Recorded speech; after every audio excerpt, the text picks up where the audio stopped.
If you're thinking about starting peptides, stop for a second, because most people will ask the right questions after they've already started. And this is where I start to see problems pile up. Unrealistic expectations, poor candidates, and skipped fundamentals. So before you even consider them, these are the questions you should know the answers to first.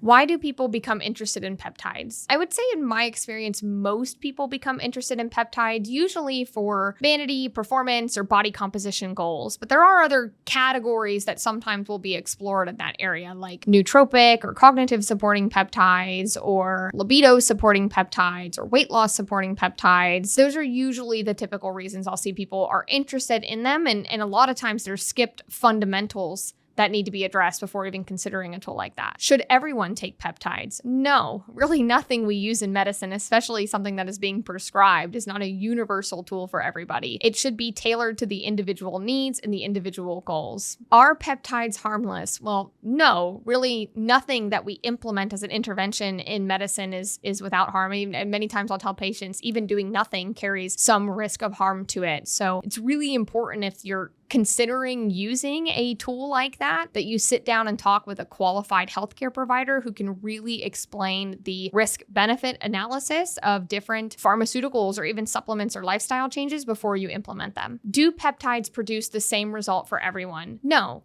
And this isn't a unique thing to peptides. This is with any medication or any hormone therapy. Anything that we're implementing, we are usually targeting a specific goal or a specific symptom to that individual need, and outcomes vary. Some people do better with some options, and some people don't see the results that they're looking for, and that's where we sit down and we assess other tools in the toolkit if we need to. What is the one thing people should know before using peptides? I would say the one thing they should know is that they need to talk with a qualified healthcare provider. Many people refer to it as the Wild West side of things when you're talking about peptide options. And so if you really want to make sure that you're prioritizing long-term health and wellness and making sure that your strategies that you're implementing are in line with the goals that you're trying to achieve, number one recommendation would be to speak to a qualified healthcare professional about that. How should someone think about peptides within the bigger health picture? It's a really good question. So I like to walk patients through this idea of things being tools in the toolkit. We have lifestyle changes, we have supplement options, we have